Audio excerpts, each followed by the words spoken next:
Hello, hello. Hey, witches. Welcome back.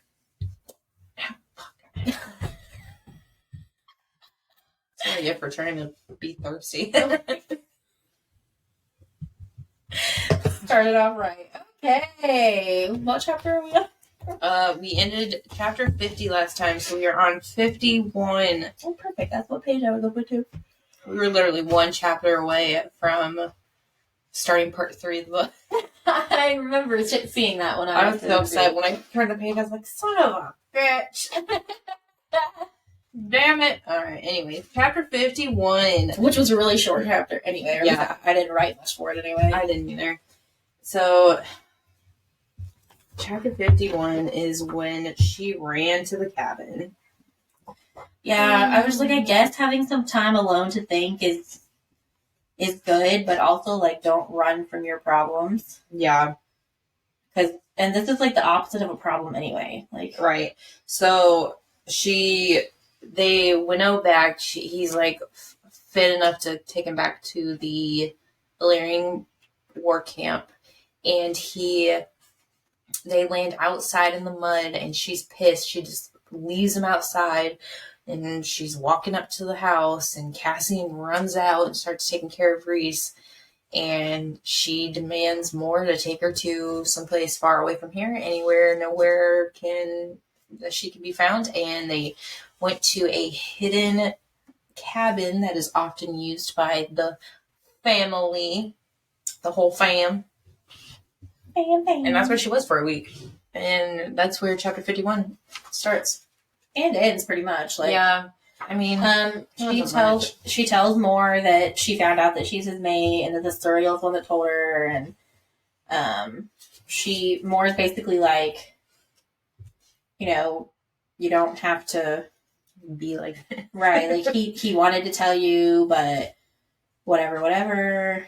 And he has his reasons for everything, so, like, you should fucking know that, but whatever. She has her reasons for a lot of things, too, so it's like potato. Right. And also, like, I'm reading about this cabin, and it's, like, literally, like, it has food if you need it, it starts running the bath water when you're ready to take a bath, it has no need for firewood, the fire will burn until you leave. Yeah, I need that in my life. I was like, where's this cabin? Give me my books and drop me the fuck off. Like, what? This sounds like a great vacation. Just, right? I'll just live there for the rest of my life. Like, yeah, I started off this chapter being like, well, damn it, you're a little fucking dramatic, aren't we, favorite darling? And then I ended it with, well, I think this will be good for her. She has never gotten solitude before when she needed it. And it was always forced upon her, so I think this will be a good start to her healing. Yeah, and even though I was annoyed at her, still am. I feel like he knows she's safe. It's not like she went off on her own and did her own thing. Like Moore knows that she's safe, knows where she is, and yeah. But yeah, I think we'll be good. That's all I have. Yeah, me too. Chapter 52. Part 3, the House of Mist. I read it as I was speaking it, but I read faster than my brain could. Listen, my brain is not working fast right now because it's been a long week. It's been a long week, and Brittany took me to dinner and bought me a drink. So I am a little tired. A little tired. Oh my god. You're bringing back decades that do not need to come back. That was part of the RAR. Listen. No. I just read like 8 chapters and read the word barked at least 15 times. So, whose fault is it really? Not mine. Oh my gosh. Chapter 54 is coming up, and it is the best fucking chapter ever, and I'm so excited for it.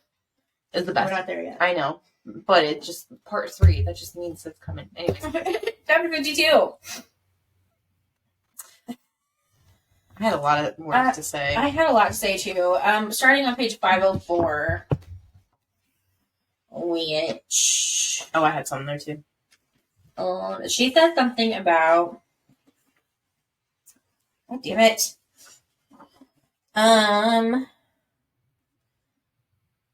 She when Reese had been injured and she was out of her mind, absolutely insane, when he'd been taken from me, shot out of the sky like a bird, I'd acted on instinct on a drive to protect him that had come from so deep in me. Yeah, Feyre, it was instinctual. You were out of your mind because he's your mate. That's what I put too. I was like, it's so deep because the bond, you dumbass. Right, like, and I feel like she kind of was like, oh, like in that moment, but God damn it. Right. God. Yeah, I didn't have anything till 5:06. Yeah, I was just like, she starts thinking about it and she starts like coming to terms with it and thinking about him and understanding him. And I was just like, okay, that's good. And then on 5:06, I wrote, you fucking think, but I don't know why. So let me figure that out. Oh, I got you. I know exactly why. Okay. Because I wrote about it too. So, basically, she told him from the get-go that she was, like, she wouldn't run away from him. And she goes, I'd run away. Precisely how Reese expected me to run. How? I told him how anyone in their right mind would run from him. Like a coward, like a fool. I'd left him injured in the freezing mud. I'd walked away from him a day after I told him that he was the only thing I'd never walk away from. I demanded honesty, and at the first true test, I hadn't even let him give it to me. I hadn't granted him the consideration of hearing him out. You see me. Well, I'd refuse to see him. Maybe I'd refuse to see what was right in front of me. I'd walk away. I'd walked away, and maybe I shouldn't have. And yeah, that's why I said you fucking think. You're right. Yeah. And I put, like, she literally told him she wouldn't run, and yes, she did. Like, fucking bitch. Damn it. Arr. Also, this house, this cabin, I want a house where dust vanishes on its own. I'm saying, and like, it's always the perfect temperature, and when you want to go take a bath, I mean, you don't read about that till later, but the water starts running, but it's and it's magical. It magically changes the sheets.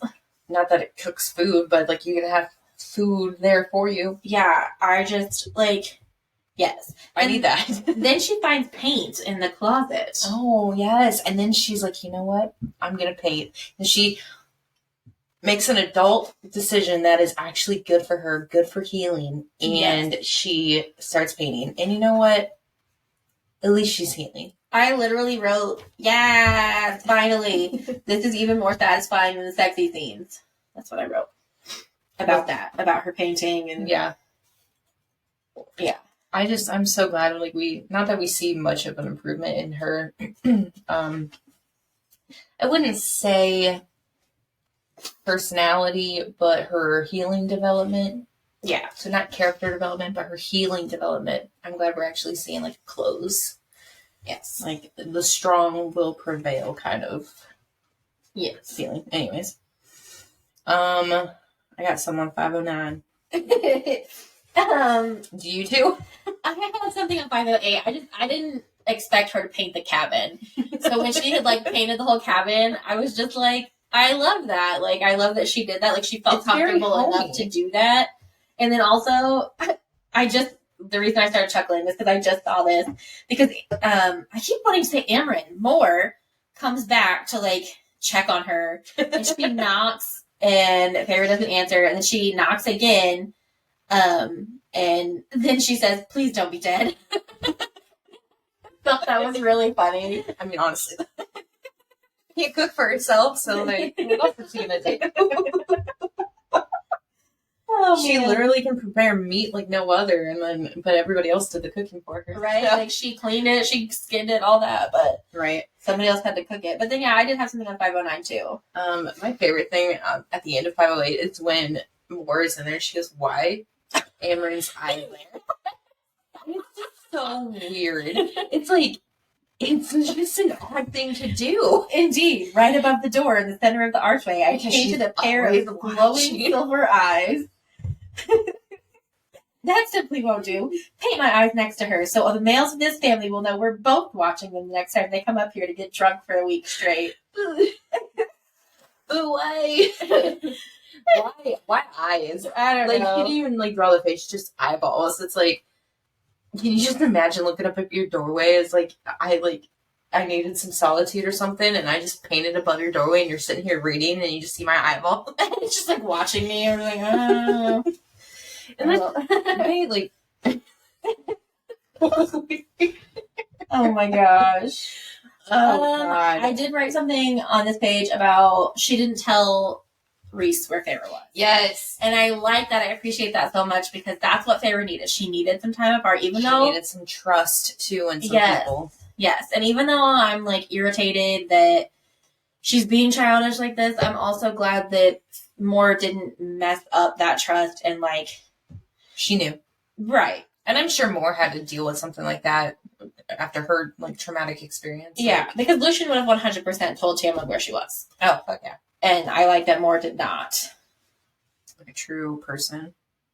In fact, she said, he spits at me, of course, but he can shove it. Like, fuck code. Yeah. Girl code, bitch. Anyways, the next page. Yeah. Moore's a fucking badass. She really is. Talk about breaking generational trauma. Yes. Oh god, it starts with one. I put in here because in here it talks about a small grim smile. Slowly, we're talking about her father's healing. She had to go back to the court of nightmares. Slowly, I might have snapped some more bones when I visited. My mother has since banished me from the private quarters. Such a shame. That's exactly what I wrote. And then Feyre goes, some feral part of me beamed in savage delight. And I was like, I agree with savage delight too. Yeah, like, I was like, I don't know about feral. I was like, I was like, yes, let me do it. Right. How dare you fucking do this to your daughter? I'm sorry. If, like, I'm all about, like, rising above, but also... I'm all about violence. If my family had nailed a note to my mangled body, I would have burned them all. Oh, fuck yeah. And I would have watched and smiled. And... just so you guys know, I'm fucking crazy. And if you ever nail a note to my body, I will watch you burn. Okay, so just so we're clear.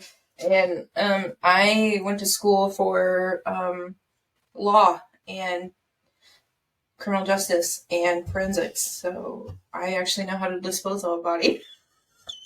And my forensics teacher told us one day in a 300-person lecture. Oh, you told me about this. Yeah, today we're going to learn about how to properly dispose of a body. And I was like, sir, what? What? Yes. I'm all about this, but should you be telling us this? There's at least like 2 psychopaths in this room, and one of them is probably me. Well, and like I feel like the number one rule of being a serial killer is don't keep trophies. That's how they fucking catch you every time. Right? Don't do it. Okay? Get Under rid the of that floorboards, shit. all of that? No, don't keep it. Don't bury them bitches in your backyard. Don't keep their teeth on a string. That's bad juju too. Yeah, just don't do it.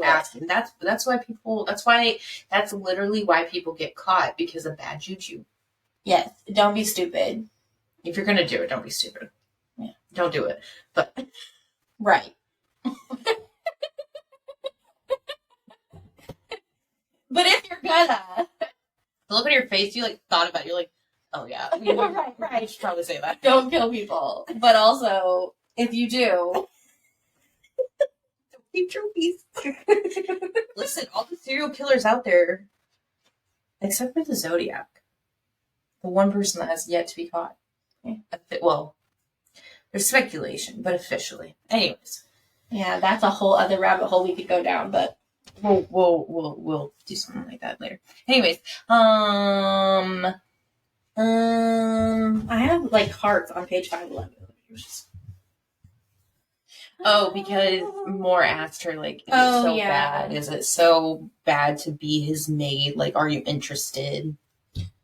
Is it so bad to be his mate, to be a part of our court, our family, tangled history and all? No, I breathed. No, it's not. And I had my answer. Ooh, someone reached out to me. Chloe from Indiana wants to know, Brandy. Oh, no. Do you want them to be together? Reese and Feyre, yeah. I do. There's some back and forth in the TikTok community.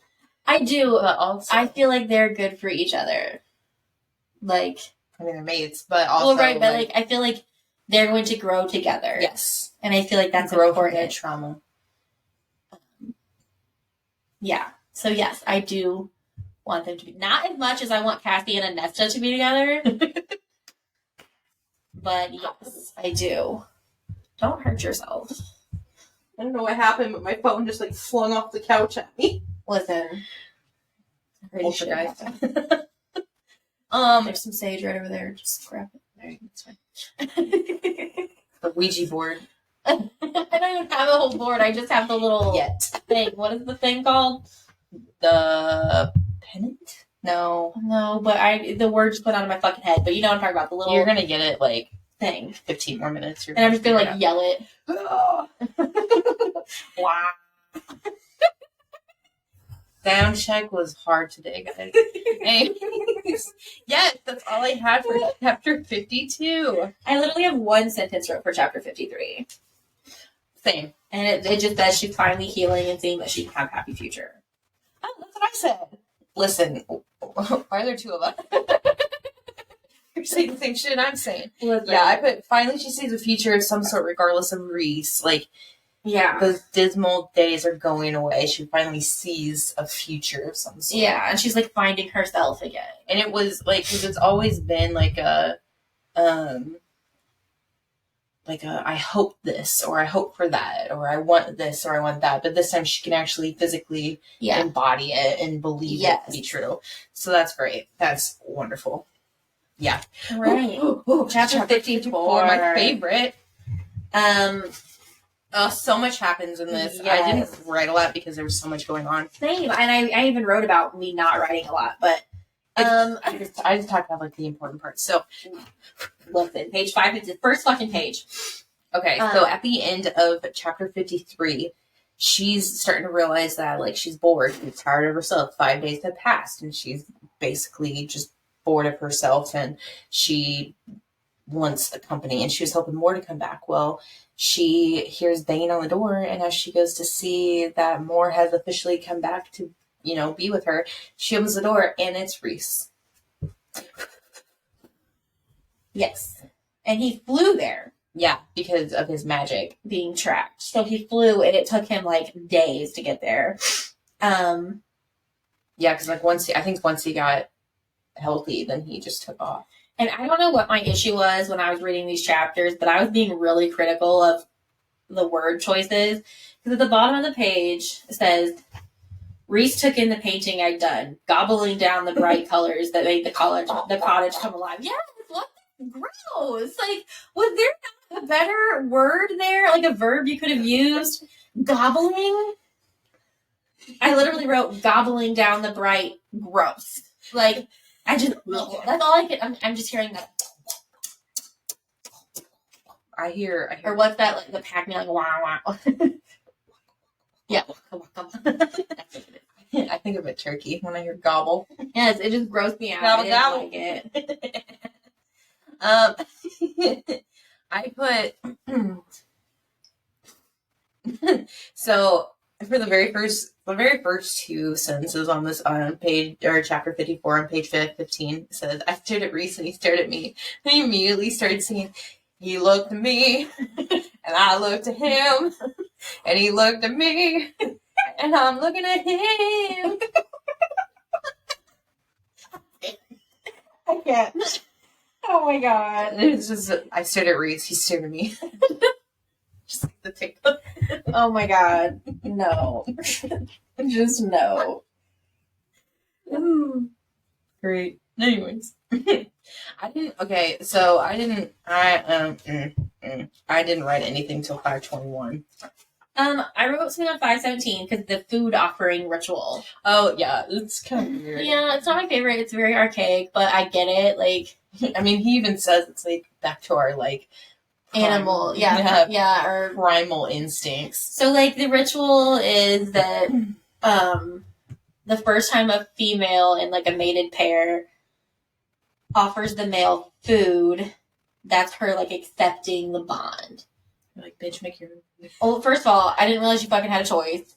So that's kind of cool, but also, like, the whole, like, offering food thing. To the male? Yeah, is, like, a little subservient. What if I went out and bought it? Don't particularly like it. She just, like, opens a can of soup and pours it in a pan. She's like, I can't cook. Yeah, she's like, here's some ravioli. Like, I don't know what you want. Some Chef Boyardee. Like, you'd make food? Heat, I said. Heat. I can't cook. Oh my god. And And like it's really funny because I'm super like feminist and like things like that wrinkle my skin, but also I'm super domesticated. Like I cook all the time. So like it's kind of hypocritical, but also I like to cook. So like anyway, I didn't it's not like you do it because you have. I didn't like that, but I do like that he's like that she's like, let me tell me the truth, tell me your story And first, and then I'll decide. Like the soup could be mine. Right. I might throw it outside. You don't know. Go get it. Give it to the birds. Throw it off the side of the mountain. I was petty enough to leave to come here for 5 days. Like, watch. Right. Watch the finale. Watch me dump it down the sink. Like, yeah. Flush it down the toilets that apparently flush, even though this is like, we don't know. The 1700s. I don't know what's happening. We don't know. Okay. 519 is the next thing I wrote. That's what you said too, right? No, 521. Oh, 519. I just wrote, I don't know what to say about Reese's story so far. It just, like, there's a lot happening, but I feel like a lot of it we already knew. We're just getting more details about, like, Reese's side of things. Yeah. Yeah, and then on 520, I said my stomach hurts because, like, this whole story is just fucking barbaric. Yeah. And then I think that's when they were talking about Amaranth, or not Amaranth. Amaranth. God damn it. You got Amaranth on the brain, girl. I do. Jesus Christ. So, to catch people up who aren't reading the book with us, Reese is telling us from the get-go what happened. So, like, what happened 500 years ago at the original battle. The wall was built. Yeah, at the time he was just a High Lord's son, so he was captured. He was all the, like, everything that took him down literally a few days prior was used then. All his men were, like, tortured and killed, and they were trying to find, like, more people. And he vowed that day that he would kill Amarantha because she was too busy trying to get Jurian. And on the day that he was supposed to kill her, Jurian and her got to the final battle, which ended in Jurian getting his eye ripped out, his finger taken, and he was pulled back to the camp and tortured for days. Until Reese finally killed him. No. Or took his mind. He ruined his mind. No. I thought that's what he said. He took Claire's mind. Reese's dad came and was going to liberate the camp. So she killed him. Or got rid of him or whatever. And then left. Vanished. Okay. For 450 that's years. Right.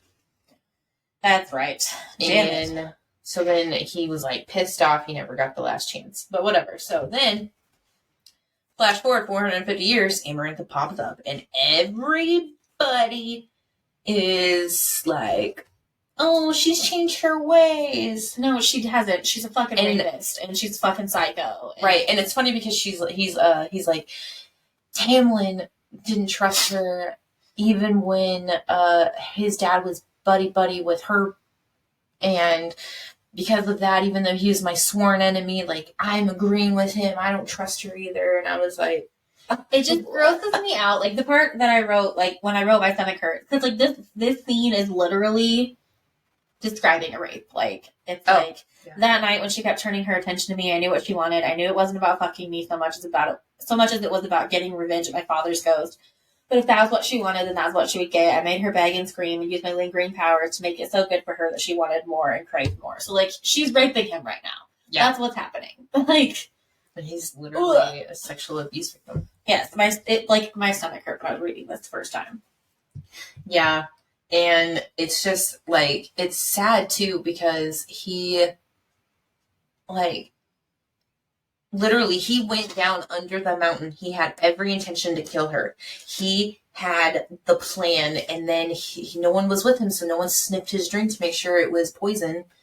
And then he got stuck with the power sucking thing because she had, like, really good walls, so, like, she can be hurt. And he basically was just like, fuck, I'm never gonna get out of here alive, or I'm never gonna leave regardless. So he used the last little bit of his power to wipe the minds of the people. So they knew about the Lars beforehand? I didn't think they did. No, Oh, yeah, it says that. Yeah, I flung them out one last time, wiping Valaris the wards, all that was good from the minds of the Court of Nightmares. The only ones I'd allowed to come with me. But even then, it didn't, like, I didn't think they knew. Apparently they did then. And then he also threw the shield around Valaris, and he binded the shield to Amryn, Mor, Cassian, and Azriel, so they would have to stay. Like, they couldn't come try to get him and save him, because that would ruin everything. Yeah. Like, it's so sad. It is. Like, and as those four, I would have been sitting there for those 50 years just pissed the fuck off. Right. And then it's just so sad because, like, he's, like, in a depression, funk, basically. And, like, he basically, he's like, 3 years ago, I began to have these, like, dreams. Like, they were glimpses of what I was staring through someone else's eyes. There was, like, rabbits. There was a bale of hay in a barn. There was a crackling hearth in a dark home. They were foggy. And then, like, it was just weird because they were like a flash. And then, like, a few months later, he started witnessing somebody painting flowers on a table. Mm-hmm. The same flowers that Feyre painted on her table. And that one time, he pushed a thought back of the night sky, of the image that brought him joy when he needed it most. And then she never realized why she did it. She just did it. Yeah, she just happened to paint the night sky on her dresser drawer. And she's, like, freaking out. She's like... Yeah, she literally, like, I stopped breathing. And then the dreams went from being foggy to being clear, and they were dreams that, like, they were nightmares, not dreams. Of a woman slitting a throat and then being chased by the bogey. But then, like, being able to, like, see through these person's eyes, like, seeing wherever they're at or something like that. Then he realized, oh shit, she's in Prythian. Like, she's here. She's witnessing all of this. Yep. And he was just, like, trying to figure out where she was, trying to see everything. And then he finds out about Callan May, that she's in this brain court. And he's like, please let me go. Yeah, basically he, like, makes it seem like he's going to spy on Tamlin and all of this. And it's just so cute because, like, he was dreaming of her long before, like, he knew her and vice versa. And it's like, man, that mating bond went back. Right? Like, oh my goodness. Oh, yeah. And then, this is kind of weird, though. I got there and I could smell you. Because it was getting close to the Tamlin's, like, time period. So she was getting restless. She's like, yeah, please go, like, find them. And then that's when she pops up. There you are. I've been looking for you. And it's like, you're right. It was the revelation. Yes. Yes. And it's like, thank you for finding her for me. This is what I wanted. That's mine. And then he, like, takes those people that are those fairies or creatures or whatever you want to call them. The Pix is what he... And he, like, changes their memories. Yeah, so they make them think that they're like traitors. Yeah. And that he takes them back to Amarantha and, like, lets them be tortured. And he takes them... No, he doesn't take away their pain. He takes away Claire's pain when all of that goes down. Yeah, so he literally was just like, fuck you. This is what you get. Yeah. This is my woman. But then he realizes, like, shit.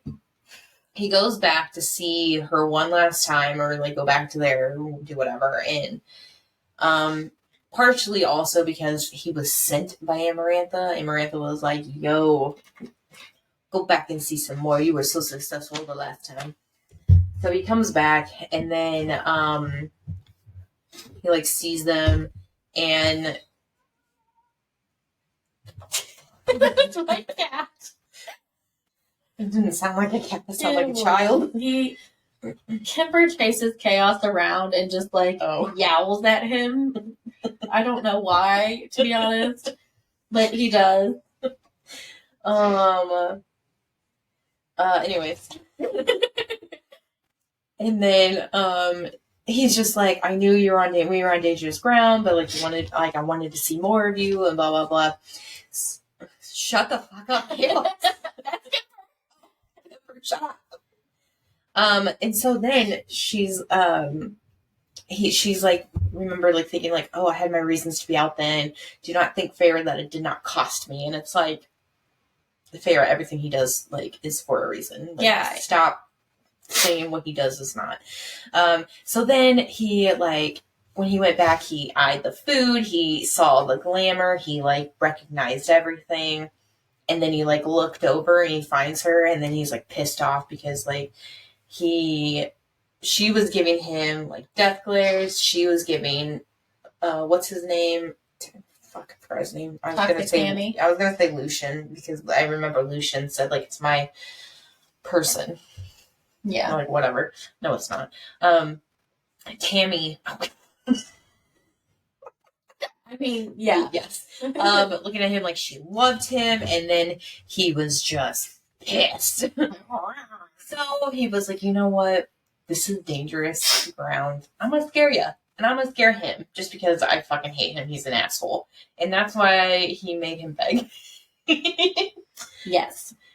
That was quite terrifying. Like, never coming in contact with anybody with that power, and then all of a sudden just feeling like something in your brain like scratching. Yes. Like, what? And it's like he didn't enter enough to get information. He entered enough to scare her, and it's like terrifying. But yes, but then after yes, so and then he thought that she made up Claire better. Yeah. He thought that was a fake like John name. Smith. There's like, right, that she had just like created. He didn't realize it was a real person. So when oh, and he did all of that scaring Tamlin and everything to get Tamlin to send her back to the human realm to be safe, so she would be safe. Because all in all, he would have lost regardless. She would be safe, and that'd be the end of it. Right. Which, I mean, worked. Tamlin did send her back to the human realm for a while. Yeah. Like, it was just it was just her stupidity that came back. But when they then brought, and this is what I wrote literally again, was like, ew, this whole story is horrible. My stomach hurts. Like, I was reading about Claire, and gross, excuse me. He knew he couldn't admit that he lied, that was not really Feyre. So like he went into Claire's head and took away her pain and made her scream when they expected her to scream, and basically made it a painless torture. Yeah. So like she couldn't feel anything. And then it said, after a week, I couldn't let them do it or hurt her like that anymore. So while they tortured her, I slipped into her mind again and ended it. She didn't feel any pain. She felt none of what they did to her, even at the end. But I still see her and my men and the others that I killed for Amarantha. Like, so he's carrying the guilt of yes. that. But on the other hand, at least that kind of gives Feyre the A-OK to let go of that guilt. Yeah. I mean, she shouldn't have said her name, so, like, honestly, if it wasn't for her, yeah, it probably wouldn't be a problem, but... Yeah, but that goes back to that whole thing of, torture. They say it's a lot harder to lie under duress than you realize, so, like... Yeah. You tell kernels of truth, so, like, that's what she did. She just... That's a real person, that's the truth. Yeah. So, yeah. Anyway. But, yeah, so then he was pissed off, and basically that's when we kind of like got to the under the mountain. He was pissed off. He was absolutely fucking mortified when she walked in, and he was pissed because having to do whatever, like get beat up by the actor, and yeah, and then he just lost it, and he was like, I realized I loved you, or I realized I had an inkling with the bond when they snapped your neck and I saw you die, or something like that. Or I felt you die, or something like that. Yeah. And so I held on to that thing, that bond, in hopes that you would stay longer because all the High Lords were there. We could do something about it. So, like, quick thinking, and yeah. And he wasn't even actually going to go get her on her wedding day. After yeah. And I think it's cool because, like, she admitted to the bone carver, like, it was home that I was holding on to, and she thought it was just like Prithian was home, and instead it was Reese because he's at the other end of that bond because it was a real bond. Yeah. Not just the tattoo bond; it was the mating. It was the legitimate one. But yeah, so then like he kind of freaked out after the maid bond kind of set in. He like ran back home to Moore, and he goes, "She's my mate." Yeah, and just, but like, wouldn't you like honestly, if you were that old? Like, he's what, thousands of years old, and all of a sudden this little child comes in and like is his mate. Like, I wouldn't even think that. Like, what I'm thinking of is just.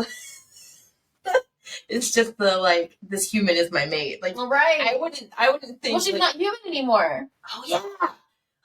At this point, yeah. So yeah, he just like freaks out, goes home, and then he's just gonna get like rip roaring drunk. He's like not even gonna bother with anything.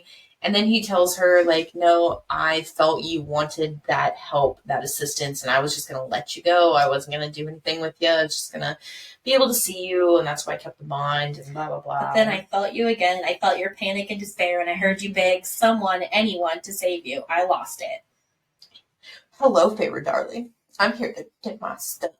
Yes.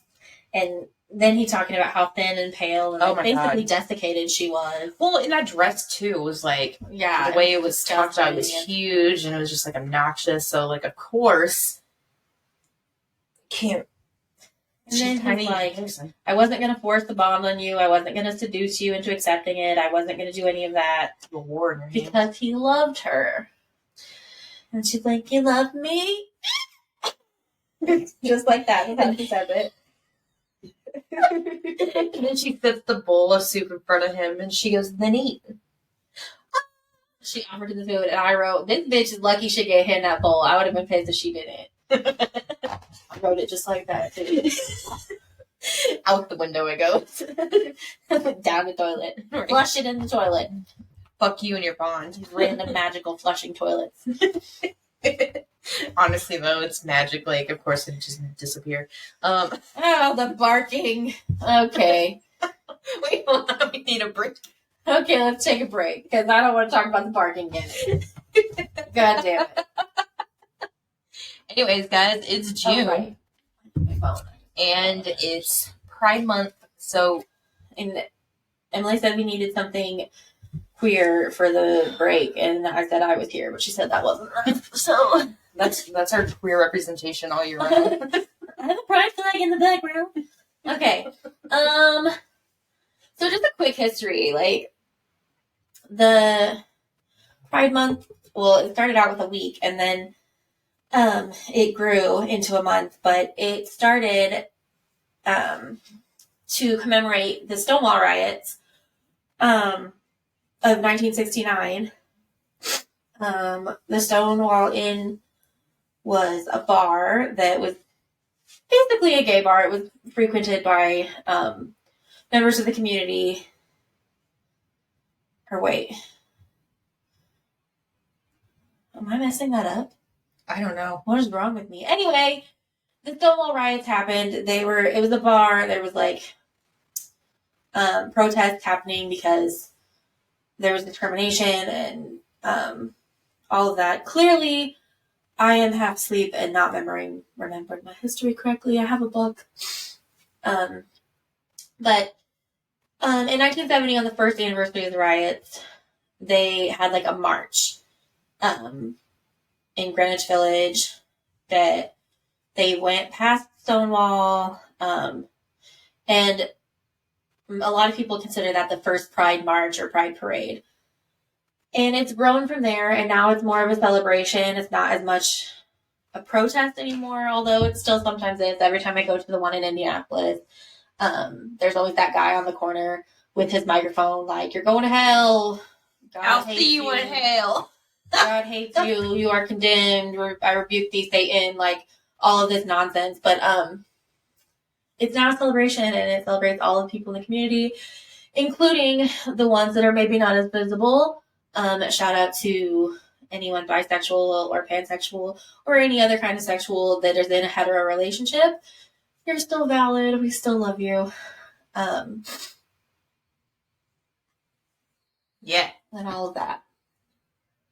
I have a book called A Queer History of the United States that I'm going to be reading this month. So I will be having more interesting tidbits for you. And I also have this book from the G&LR, which is a magazine. The Gay and Lesbian Review, which is a magazine. This is a book. You can't see it if you're not watching YouTube, but it has like little biographies of different,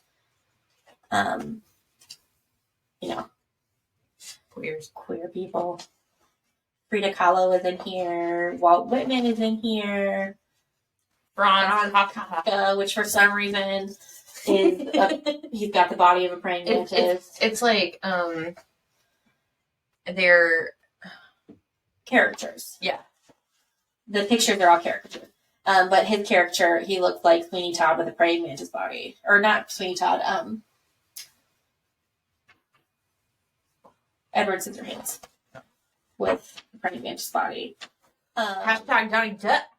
Hashtag won his kid. Yes. Anyways. Michelangelo is in here. Michelangelo? Yeah. Apparently he's queer. I don't know. Didn't he have like a boyfriend or something? Like, I feel like, was he in Greece? Rome. Yeah. No, Rome. Oh, I was gonna say Greece is very known for their like outgoing lifestyles. Yeah. Well, I don't know about currently. I should take that back. I don't know about currently, but like history-wise.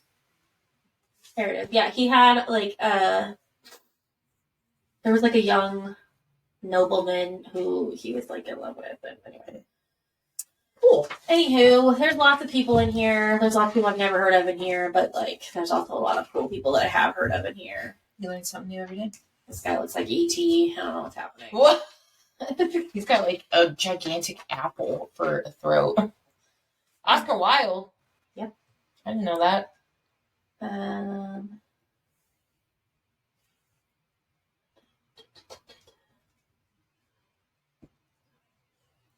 Dead silence.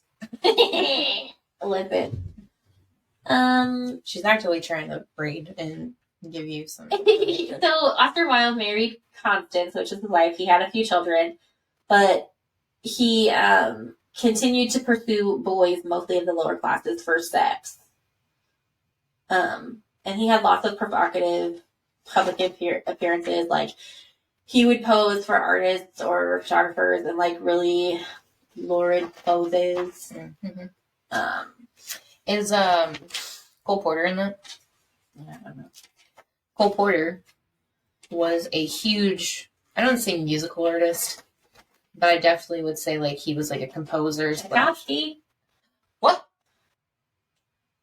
I didn't know that.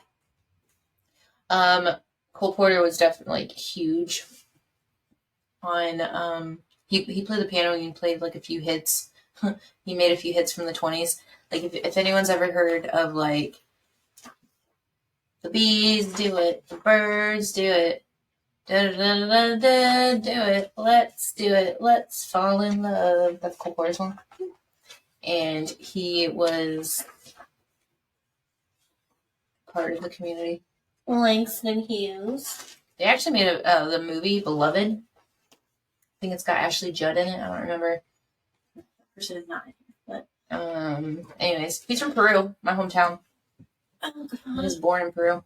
We have not a huge museum, but the Miami County Museum has like a section for him. So like his car, his like piano, some of his clothes are there. Shut up! All you guys have is the circus and Cole Porter. We got the Cole Porter Festival. So proud of our hometown. So proud. Listen, I went to college and I was like, I'm from the birthplace of Cole Porter. All the kids are like, who? And I was like, what? We have a Cole Porter festival. We sing Cole Porter songs. Like, what? And they're just like, who is that? And if it was like an older person, they'd be like, oh, I've heard of him. And I'd be like, okay, anyway. So then I was like, I came from a circus town. We had James Dean Festival every year. I mean, not my hometown, but like it was close enough that we went every year. Mm-hmm. There you go. Clifford, the big red dog person, is from Kokomo, Indiana. The Garfield person is from Marion. Oh, that's true. Anyways. Yeah. We have great hometowns. We're so proud. Anyways. It's a lie. You know, anyway. I feel like my hometown is very anti-gay, but they, like, idolize Cole Porter. My hometown like, literally is very anti-gay, but they idolize drugs. Same. Lots of them. Drugs everywhere. Drugs. Here's the thing, too. Like, Cole Porter is buried in a museum, or not a museum, but, like, in the cemetery in Peru, and all his family members, their headstones are just gigantic, rounded off pillars. They look like dildos. He's got the biggest one of them all. Oh my god. Literally, like, if you just take, like, a regular vibrator kind of thing, like, no bells or whistles, just plain thing, that's what it is. My god. That's his headstone, and all his immediate family is, like, that's there. That's fucking hilarious. So. Random fun fact about my hometown. Is it John Dillinger? I was thinking about that. Yeah, he would not rob Marion, Indiana's bank because he would not rob a bank if he couldn't leave town, or like if his escape route had to cross a railroad track. And downtown Marion, where the bank was at the time, there's just a shit ton of things. There were like literally train tracks on all four sides of town. So he would not rob the bank in Marion, Indiana. Random fun fact, because that's, the bank robber wouldn't rob our town. That's our claim to fame. And John Dillinger, who was played by Johnny Depp in Dillinger. He actually, Dillinger was held in a prison or jail that is now a house, but a jail, and it was ran by a female, female warden, like, sure. I love that movie. That was a really good movie. It was. Very interesting. You can visit the house that he was. My God, at the jail, I'm just disgusting right now. Only during Halloween when it's a Halloween house. Actually, I don't think they do it anymore. It was really weird, like where the cells were downstairs in the basement. They had like an electric chair guy. Oh, it was really weird, but it's cool because I was like, I just want to be in here because it used to be like an old jail. Anyways, all right. Sorry. I think we've had like a 15-minute break now, so let's try to get through at least one more chapter. Yeah, man, probably two more because chapter 56 is really short. Maybe even 3. Okay, chapter 55. So we find out there's so much happening. Most of it's sex. The entire chapter is sex with like 1 or 2 lines of dialogue. Yeah, for real. And we find out that that's like normal when the mating bond is like accepted and clicked. I was about to honestly write about how like annoying it is. Because it's like, maybe when you first have sex, like that's how it, like, first time and like ever. Maybe that's how it is just because it's like new and all of that. But like once you get older, I just feel like it levels out. It's not that thing. And I hate how like authors write about how sex, like you have it like 18 times a day. Yeah. So in this. But then I forgot about the frenzy. This cracks me up because it reminds me of like Edward and Bella when she first became a vampire. They were just like constantly, but they at first are like having sex on the table where she was just painting, and there's like paint everywhere, and they're covered in paint, and there's paint in their hair, and there's paint on his wings, and there's paint everywhere. And I'm just like, with the paint though, and then while they're having sex is when the bond finally clicks for her. Mm-hmm. And another thing that grosses me out is when female writers, like female authors, write about like women having an orgasm just straight from penetration. Yeah. It's like it's literally like porn, and porn is fake. It's acting. It's like acting for a reason, and it's just. I know that does happen for some women, but that's a very select few. So many female authors write about it, and I'm just like, no. I refuse to believe that all of you, like, I get it makes a good story. Like, honestly, it makes me wonder if, like, female authors who write like that, like, want that in their life. right? Or if they like just don't know what an orgasm feels like because they've never actually had one because they're sleeping with men. Like, I don't know. Like, but again, SJM, girl, you okay? You good? We're green if you're not. Do you need a we can take you to a store and help you out. We can help you figure that out. I'm just saying, because this is not happening. You're not climaxing just because he touched your uterus with his dick. It's not happening. No, that's fucking... No, it's not happening. It's really funny because it's like the average women actually enjoy like penises of the smaller size because it's more enjoyable. If it's longer, you're hitting things that should not be hitting. Well, if it's too thick, then it's just like... particularly know about all of that. But I do know that the few times that I had that, it was not fun. It was not all that. It was not, there was no climaxing from that. It just doesn't happen. Anyway, I digress. Oh, and then there's like this quote. What page is that? 534. And it's an imaginary Caspian quote, and I was fucking dying. Oh! Yeah. Oh, yeah. So, like, they're under the...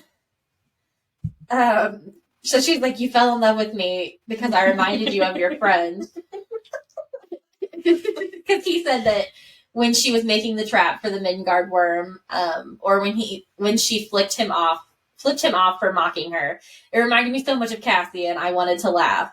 So she's like, you fell in love with me because I reminded you of your friend. And he's like, I fell in love with you, smartass, because you were one of us, because you weren't afraid of me, and you decided to end your spectacular victory by throwing that piece of bone at Amarantha like a javelin. I felt Cassian's spirit beside me in that moment, and I could have sworn I heard him say, if you don't marry her, you stupid prick, I will. And I just fucking love that. Like, right. Yes. Well, it's like, it's nice because this chapter just starts off like real heavy, and it's like, well, I guess that's what months of sexual tension will do for you. And then she just comes out with, I'm honored to be your mate. And it's like, oh, honestly, like, that's really nice because now he's like starting to feel worthy. And then she's like, it is worth it. You are worth it. Like, where is that? It's the first page. Oh, she's like, I knew on Starfall, or I came close to knowing, and I was so scared of it that I didn't want to look closer. I was a coward. It always sucks too, like when you like somebody and the other person likes you, but like you both are afraid of rejection and like it's obvious. Yeah. But not to you. Right. And then she's like, you don't get that shit with Tinder anymore. He's like, you had perfectly good reason to avoid it. And she's like, no, I didn't. Maybe thanks to Tamlin, I did. But yeah. It had nothing to do with you. It's worth it. You are worth it. And like, he needed that. And I was like, finally, like, she's fucking doing something right. God damn it. So running away from him. Yeah. I didn't have anything else till page 538 when we start barking. I guess I'm on 536. Okay, so basically it's just sex the entire way through. And then what is it? Oh, so in 536 she's like, okay, so what now? And he goes, oh, it's up to you. We could go do this. We could go to a priestess, nothing like Ianthe, but we can get it like set in stone. Like, yes, this is our mating bond. Or we can even get married if you want. Like, that's fine, whatever, blah, blah, blah, blah. And she's like, what will you call me? And he goes, mate, though also calling you my wife sounds mighty appealing too. Or if you want to wait, we can do none of those things. We're mated, whether it's shouted across the world or not. There's no rush to decide. And she's just like, I was asking about Jurian. The king, the queens, all those people. And he's just like, oh. So I wrote, she's thinking about important matters, Reese. Like, he's just ready to lock it in. Put a ring on it. This one's mine. And I have some on 538. So do I. So she goes to suck his dick because, God, why wouldn't we do that? And we really need all these details about it. She removes his glamour, too. He jerked at the contact with a barked shit. Why are we barking? I don't understand.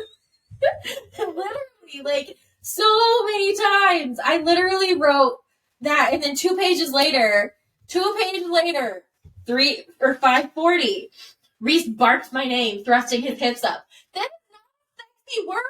Why are we barking? I don't understand. We're growling. Like, what is happening? So we were talking about this beforehand, and this is what I've been saving up for you. Okay, yes. So we got the bark, we got the roar, rawr. And we got whatever noise. He's like something about like he yelled, not yelled, but it's like something about he like climax. Like there's like a word that's probably barked, but it's just like yeah. So I was thinking like Voldemort.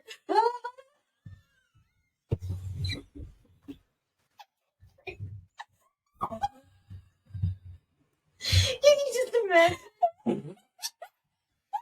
Just Reese. Wow, I got a headache now. Next scene, just oh my.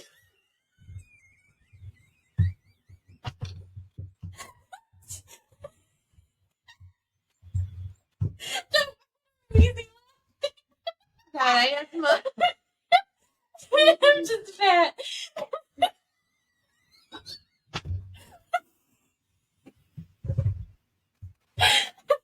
It's not true, actually. That's what too. Oh my god! I was dying laughing. So she hadn't finished reading yet, and I was just sitting here. That was my response.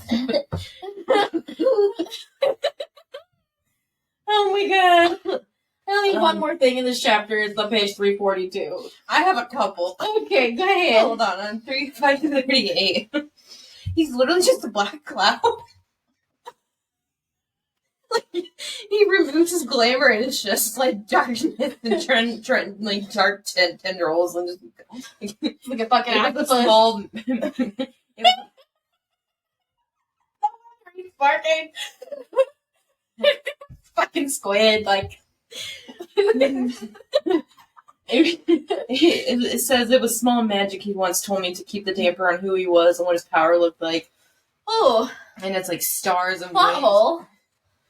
What? If he's always upholding that glamour, is he not always using magic?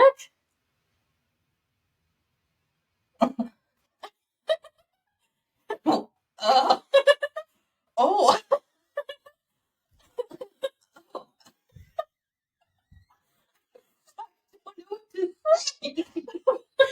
You're right. I didn't think about it till you just said that. But like, it's small magic though. You can still track it. Basically, it was just like shadows, peace and dreams on the honed edge of nightmares. Darkness rippled from him like tendrils of steam as he reached a hand and laid it flat against my glowing skin of a stomach. Oh god, she's glowing. Yeah, because she's day court. She's like a glowworm. Remember those glowworms? Little green like worm things that they gave to babies. I had one, and then they were recalled. They gave it to babies. Yeah, they were like it was like a stuffed animal that lit up. I was like, you're gonna give legitimate insects to babies? Worms are not insects, but yes, fucking bugs.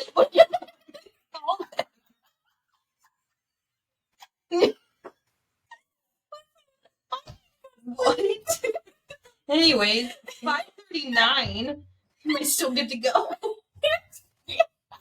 Okay, I'm 5:39. I really got confused. First of all, he pounced on her. We're barking, we're pouncing, we're roaring. What? It's very feral, very wolf-like, animalistic.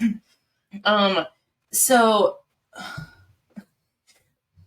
I'm also really confused about how this was worded. So she's on her stomach and they're having sex on her she's on her stomach. He's like obviously from behind, and he goes, "Look at you," and then she managed to rise up enough to see where they were joined, and it's just like, are you looking underneath you because you can't like right?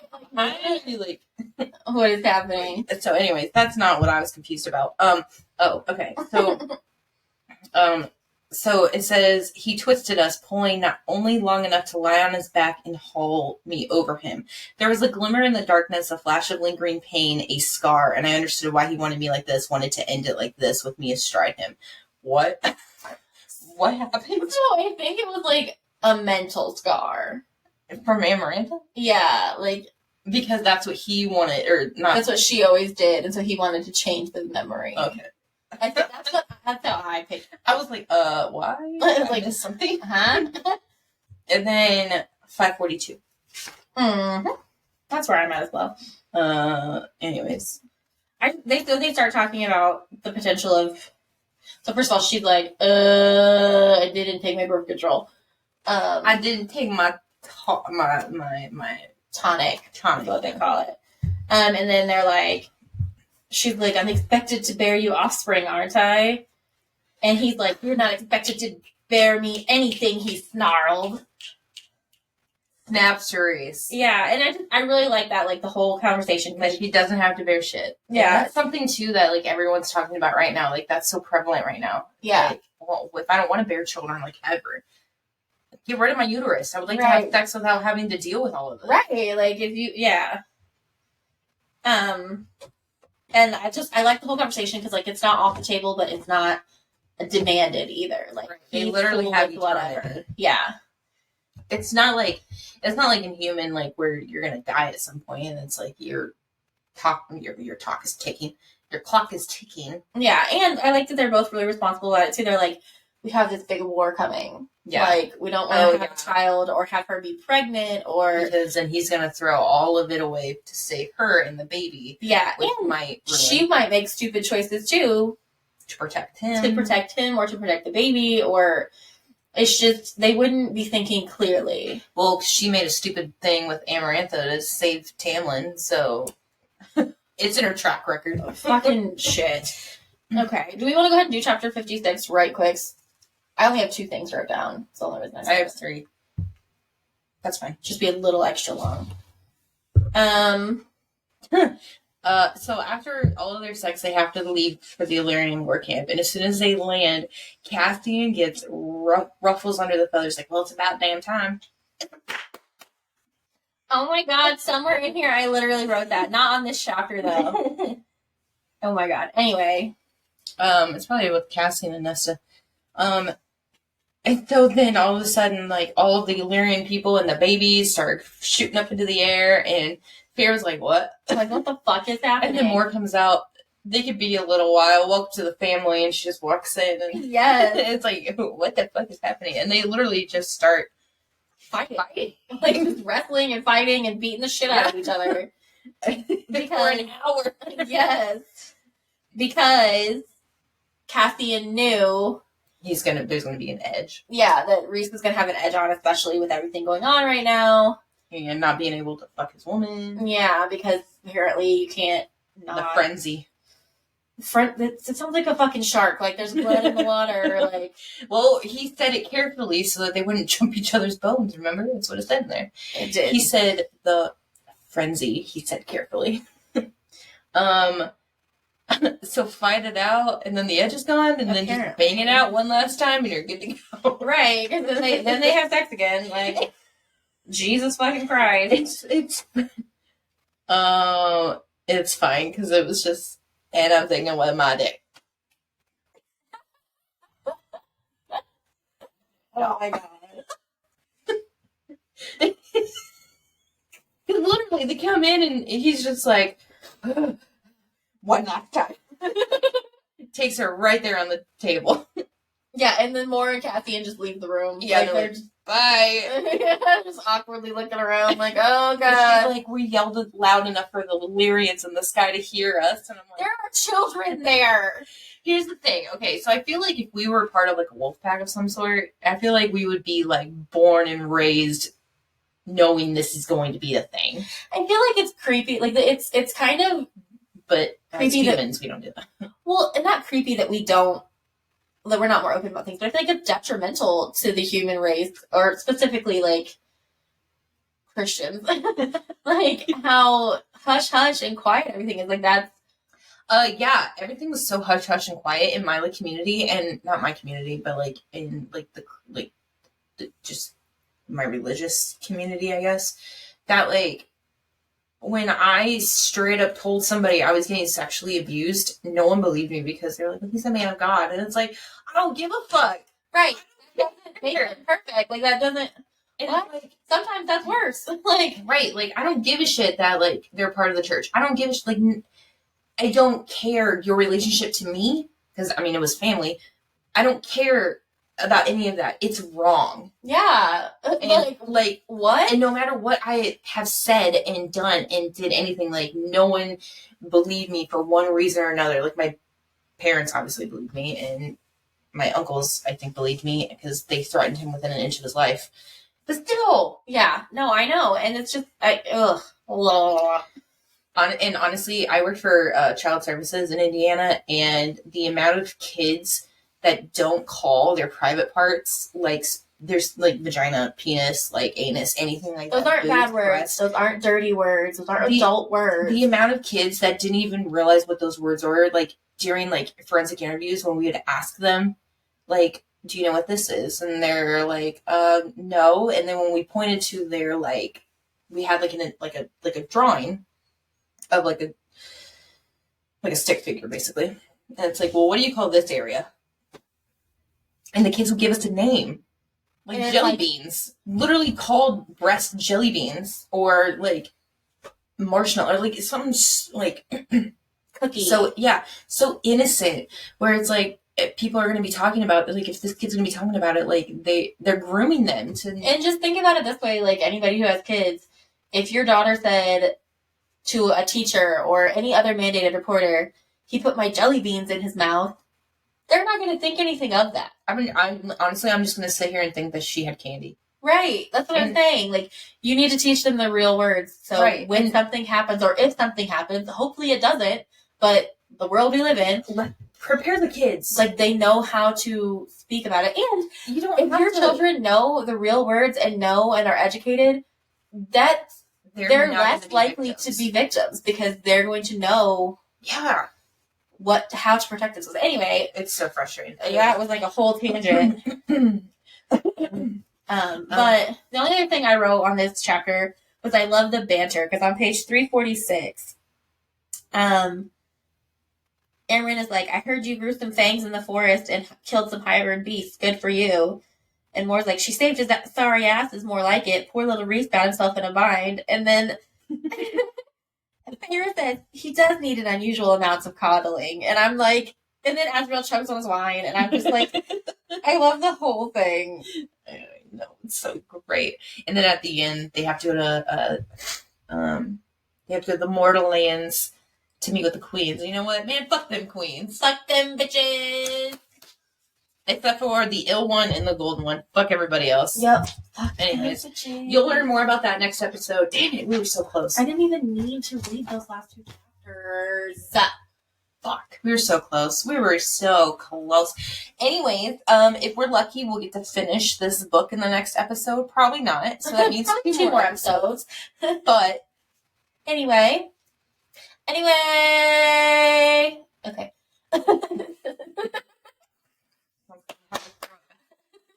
It's about damn time. Sorry, guys. Have a good one. See you next week. I was about to shit myself.